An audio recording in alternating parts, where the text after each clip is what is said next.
Hazaribagh Lok Sabha seat काफ़ी hot seat रहा है और 2024 का जो हजारीबाग लोकसभा जो चुनावी मुद्दत थी जो आज चल रही थी, आज गिनती हो रही थी यहाँ पे हजारीबाग बाजार समिति में, जहाँ इस हजारीबाग लोकसभा चुनाव 2024 में 17 प्रत्याशियों ने भाग लिया था, जिसमें हजारीबाग भारतीय जनता पार्टी प्रत्याशी जो मनीष जायसवाल जो हैं वो अभी यहाँ से 2,75,000 लगभग से जो अपना विजय हासिल की है और इसको हजारीबाग उपायुक्त महोदय के द्वारा प्रमाण पत्र देकर इसको संसदीय रूप में प्रमाण पत्र दिया गया है। आगे क्या कुछ कहा है हजारीबाग प्रत्याशी मनीष जायसवाल, सुनते हैं।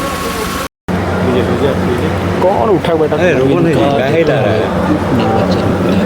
हजारीबाग डीसी नैन्सी साहब के द्वारा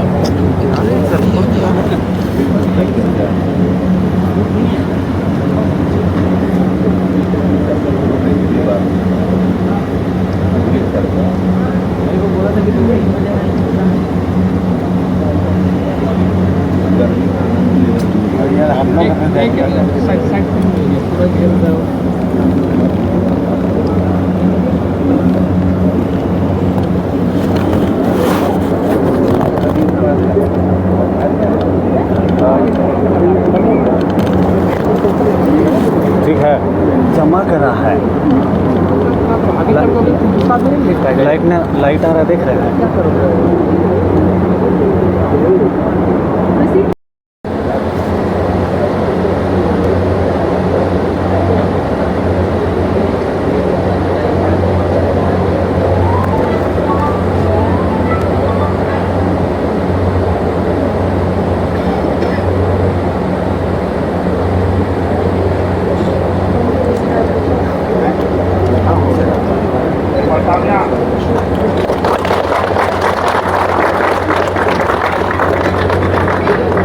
के प्रमोशन हुआ है तो डेफिनेटली खुशी का पल है, लेकिन आभार व्यक्त करेंगे सबसे पहले जनता का जिन्होंने वोट दिया, उसके बाद भारतीय जनता पार्टी के कार्यकर्ताओं का, समस्त नेतागणों का जिन्होंने पूरी तरह से भारतीय जनता पार्टी का पुरजोर समर्थन किया, जिला प्रशासन का एक अच्छा इलेक्शन कंडक्ट कराने के लिए, पोल में लगे हुए सभी कर्मियों का कि उन्होंने भी बहुत शानदार प्रदर्शन किया। इतना गर्मी के मौसम में भी आप देखे होंगे, पोलिंग डे में भी बहुत गर्मी था लेकिन वो लोग थे।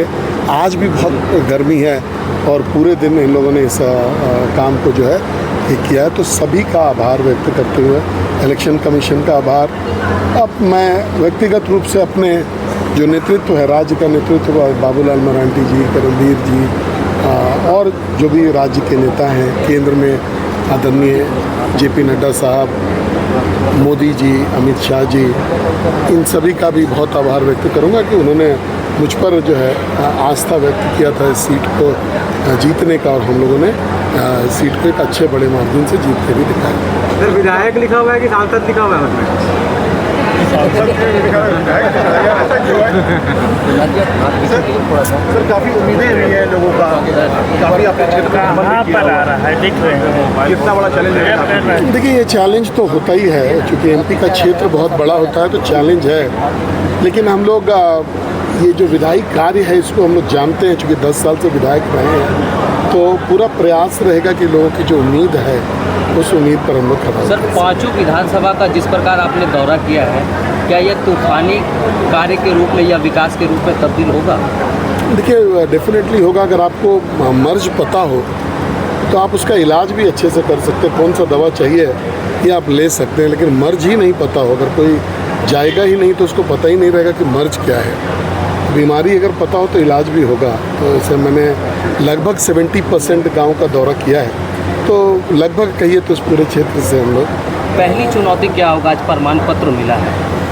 देखिए, चुनौती अगर ये कहा जाए तो ये पद ही चुनौतीपूर्ण है और रोज़ इसमें चुनौती का सामना करना पड़ेगा, लेकिन जो जैसे आएगा उसको वैसे हम लोग हैंडल करेंगे। एक तरफ परिवार भी है आपका और एक तरफ जनता भी है, तो किसे प्रायोरिटी में रखेंगे? क्योंकि पहले एक विधानसभा देखते थे, अब 5 विधानसभा होगा आपके अंदर। देखिए, जो पॉलिटिशियन का परिवार होता है वो इस बात से एडजस्ट कर लेता है अपने आप को कि हम लोग पब्लिक प्रॉपर्टी हैं और हम लोगों का कोई टाइम का तो जो है कोई ठिकाना नहीं है, पहले भी नहीं रहता था, अभी भी नहीं है। क्षेत्र का पहला एजेंडा क्या होगा सर? कि ये जो 4 एजेंडा हम लोगों ने सेट किया है जिस पे काम करेंगे, तो विस्थापन है, दूसरा रेल पैसेंजर ट्रेन्स का आवागमन, तीसरा जो ग्रामीण सड़क जो क्वालिफाई करता है 10 साल से ज़्यादा जो हो चुका है वो बनाना, भारत सरकार उसको बनवाती है, उसमें वो क्वालिफाई करता है, लेकिन बहुत सारी सड़कें नहीं बनी हैं, उसको बनवाना और पेयजल को देखना, ये प्रायोरिटीज़ में रहेगा।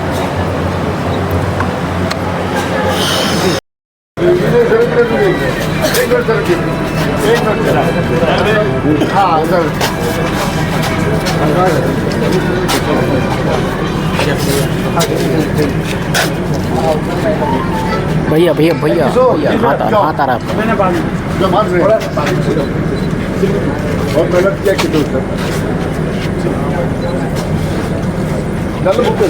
प्राप्त किए हैं। जनसंख्या 15 में